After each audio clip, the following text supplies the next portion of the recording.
Chapter 2 continues Rorty's exploration of the theme of contingency. So the first chapter was about the contingency of our language. And there Rorty tried to show that language does not mirror something pre-existing in the world or in ourselves. Rather, the story that we have to tell about language is a causal, historical story full of accidents, full of things that could also have happened differently. And so lots of the traditional questions about language, the traditional philosophical questions about language, simply disappear. Questions like, does my language adequately reflect the structure of the world, is a question that on Rorty's account of language, language as a tool, language as something that comes into existence through the development and dying off of metaphors. On that story of language, such philosophical questions can no longer be asked. Now, in chapter 2, Rorty is going to talk about the contingency of selfhood. And so what he's going to tell us here is that the way that we think of ourselves, our grasp of us, of human beings, or maybe our grasp of us personally, I, is also contingent, also does not reflect some pre-existing structure, some pre-existing thing that is the essence of humanity and which we could discover in the world. Rather, Rorty is going to tell us that again, our selfhood, the way that we think about ourselves, is contingent. It is something that is the end result of a historical process that is, full of accidents, full of things that could have happened otherwise. And furthermore, that is something that we can take creative control over. We ourselves are something that we make rather than something that we just find sort of pre-given, impressed on us from outside. I would say that the major figure in chapter 2 is Sigmund Freud, and that is what my next video is going to be about. But in this first video about chapter 2, I want to look at pages 23 to basically 29 before Freud appears on the stage. And here we have this nice little Larkin poem, or it's actually about the second half of a poem by Philip Larkin. And so let me read it out. And once you have walked the length of your mind, what you command is as clear as a lading list. Anything else must not, for you, be thought to exist. And what's the profit? Only that in time we half identify the blind impress all our behavings bear, may trace it home. But to confess, on that green evening when our death begins, just what it was, is hardly satisfying, since it applied only to one man once, and that one dying. The text in Contingency, Irony and Solidarity actually has the last line, and that man dying. The real Larkin poem ends, and that one dying. This seems to be a little mistake, either of Rorty or of his printer.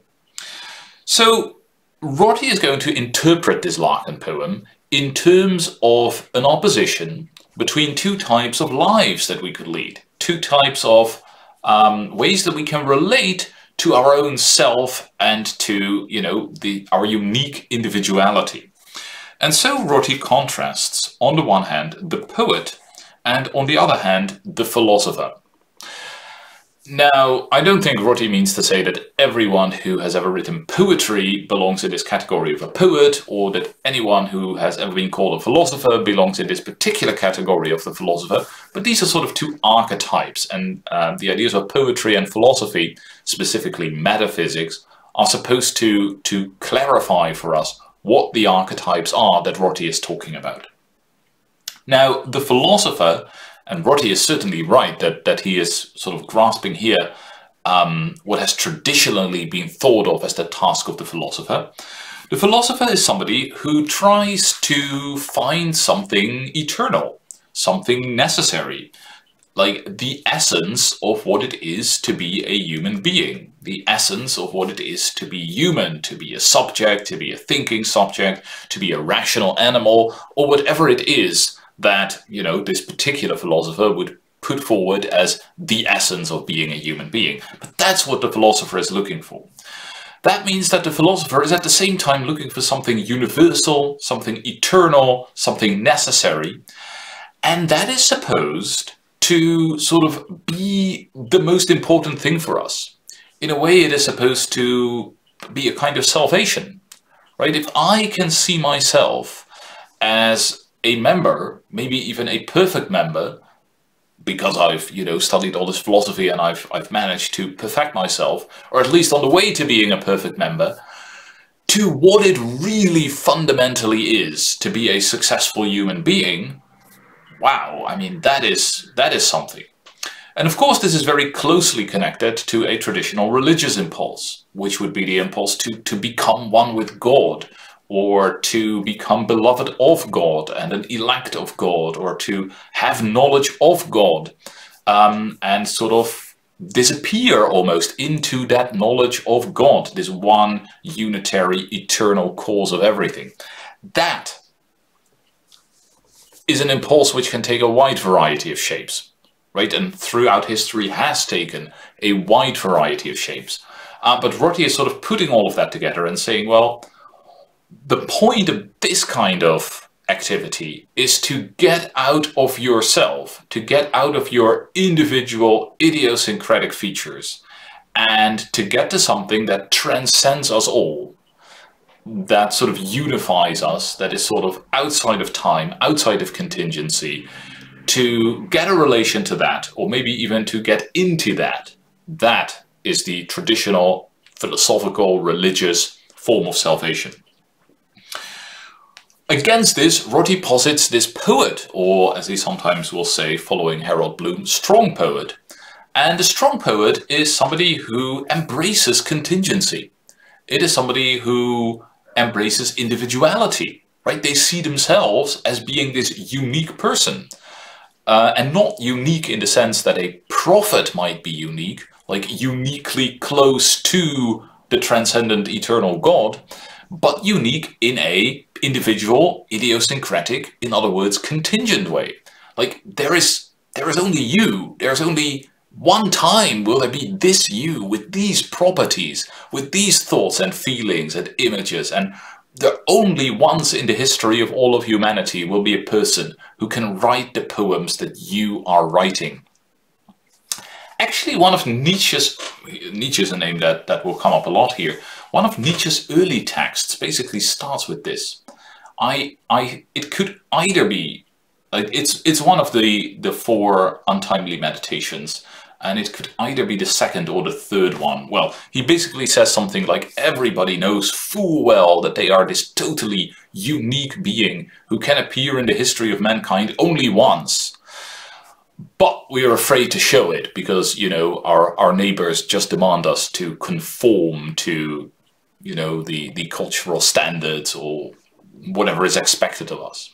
So Rorty is absolutely right to put Nietzsche forward as somebody who thinks that embracing this individuality, embracing this contingency is very important for us, right? Escaping from whatever is old, from whatever is already there, from whatever ways other people want to form us, want to shape us, and getting, developing ourselves as fully individual, self-created human beings. That would be the opposite of what the philosopher is doing. It would be what the poet is doing. And this is the second kind of thing that sort of the two polar opposites of human motivation that Rorty is positing for us here. Okay, what does that have to do with the Philip Larkin poem? Well, what it has to do with the Philip Larkin poem is that Rorty reads this poem as being the thoughts of a poet who sort of describes his own project of poetry and then ends up saying, what would it matter even if I succeeded? Right? So Rorty reads this poem as the poet saying, okay, I've sort of managed it. I have half identified the blind impress all my behavings bear. That is sort of my unique individuality, this idiosyncratic contingent me. But to confess on that green evening when our death begins, just what it was, is hardly satisfying, since it applied only to one man once, and that one dying. Right, so the strong poet here would be saying, okay, I managed to become this unique individual, but it's worth nothing because it only applies to me. That would be sort of a radical undercutting of this very poetic project of individuality, right? To say that, okay, I've achieved individuality, but it's just individuality. It is not what the philosopher and what maybe the religious prophet were promising me, which is transcending myself and finding something that is true for all of humanity, that is maybe even necessarily and eternally true for all of humanity. That would matter. So that's the way that Rorty is reading what's going on here. And then, of course, he says, well, you can't really take that seriously, right? A poet in the act of poetry, disclaiming poetry. So actually what's being done here is this tension between the poet and the philosopher is sort of brought forward, amplified, and that is what makes this poem fascinating. I don't know how accurate Rorty's interpretation is of the Larkin poem. It's maybe not even clear that there is such a thing as the accurate interpretation of the Larkin poem. Rorty sort of seems to be working on with the dichotomy that either what we find when we trace home this blinded press is something that applies only to one man once, or it is something that is eternal and transcendent and, you know, what the traditional metaphysical quest has been for. There seems to be something in between that, right? Which is that it might apply to two people or three or a bunch or people now or in your, you know, a couple of friends or something like that. And it seems to me that there's certainly a possibility of reading the Larkin poem as being about the need for love and human contact, right? Rather than being about, on the one hand, poetry and on the other hand metaphysics. But that's not really important, right? If we really wanted to find out what Larkin is talking about, I think we would have to read a lot more Larkin than we are doing now. I hope it's clear what Rorty wants to do with this particular poem and how he thinks it clarifies his own story about the contingency of selfhood. Because of course what Rorty is going to do is he's going to try to make one of these two poles, like the philosopher versus the poet, he's going to try and make one of them look good to us. Which one? Well, the poet, obviously, right? Rorty's plan here is to make the poet look good. So how can we make the poet look good? Well, we tell maybe a Nietzschean story, right? If you read Nietzsche and you read Nietzsche about creating yourself and about becoming this totally unique individual, wow. Or if you read these strong poets who come up with totally new ways of describing the world, totally new ways of describing themselves, wow, I mean, that surely, I mean, this is sort of Rorty's, I would say, Rorty's strategy is to sort of suggest to us that if we see that, then we recognize surely that that is who we want to be too. And of course, if you completely sincerely say, no, absolutely not, that's not, that I don't care about that at all, I mean, I don't need to be unique, then I don't think Rorty has so much to say to you, right? He's again not giving an argument, he can't really give an argument, because he is sort of putting forward two visions of what it is to lead a worthwhile human life. And how are you going to give an argument showing that one of these visions is the right one? I mean, certainly Rorty doesn't think you can give an argument like that, because he doesn't think that there is an essence of human nature. It does, by the way, remind me of this famous Monty Python scene from The Life of Brian, where Brian stands above a crowd and says, "You are all individuals." And then one guy in the back says, "No, I'm not." Anyway, that's... if that's your reaction to Rorty, then you have a great career in front of you on the comedy stage. So, the traditional story, when it tries to make itself look good, right, might come up with the kind of story that Rorty alludes to at the bottom of page 26. Where he says, to admit that mere spatio-temporal location, mere contingent circumstance, mattered would be to reduce us to the level of a dying animal. Right? There's a kind of terror, a kind of fear of death, fear of no longer existing as the individual that we are. That for Rorty is sort of a powerful underlying motivation of this philosophical or metaphysical or religious tendency to seek for transcendence. There is another kind of fear that underlies the quest of this strong poet, this opposite quest. That is a fear that Rorty describes on page 29. And so at the bottom of page 29, Rorty describes, in this Nietzschean view, the impulse to think, to inquire, to reweave oneself ever more thoroughly is not wonder but terror. So again, a kind of fear. It is Bloom's horror of finding oneself to be only a copy or a replica. The wonder in which Aristotle believed philosophy to begin was wonder at finding oneself in a world larger, stronger, nobler than oneself. The fear in which Bloom's poets begin is the fear that one might end one's days in such a world one never made, an inherited world. Right, so what moves the strong poet, what moves the Nietzschean thinker, is this desire to create themselves, to be self-created, not to be created by something else, neither by God, nor by culture, nor even by history, but to create oneself. That is sort of the vision here. And there are beautiful Nietzschean, like literally Nietzschean fragments that you could cite in this respect. I remember there's this section in Zarathustra, Thus Spake Zarathustra, where Zarathustra says something like, if there were gods, how could I bear not being a god? Right? If there were gods, how could I bear their not being a god? Therefore, there are no gods. That, that kind of captures everything that is happening here. Right? A god is somebody who is self-created. To not be a god is to be created by something else. And so Zarathustra, he confronts the idea that there are gods, self-created beings, who have created him, because he's not a god, he's not self-created, and he sort of rejects that thought. He couldn't bear that thought.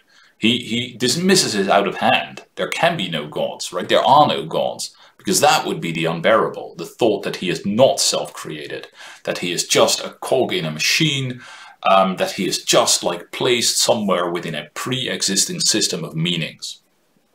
Okay. So, that's what Rorty is trying to tell us. He's trying to tell us that we want to sort of lead these self-created lives. One thing we could worry about is that seems to be a very difficult standard to live up to, right? To really create oneself, to really sort of be that original in ways that maybe only the greatest geniuses ever reach, or maybe even start reaching and not even totally reach. Wow, isn't that setting ourselves up for failure? Well, Rorty certainly thinks that it's psychologically hard, and so he tells us, this is page 28, that only poets can truly appreciate contingency. The rest of us are doomed to remain philosophers. So it's hard, it's psychologically hard to live in this realm of contingency. But furthermore, it might seem to be artistically hard. How are we going to do that? How is, if anyone manages to do that, it would be a very small elite of the greatest artists and thinkers who ever lived. Well, that is one of the things that Rorty is going to confront in the second half of the chapter when he talks about Freud. Because for Rorty, Freud is somebody who sort of manages to democratize almost, to bring to everyone this gift of self-creation.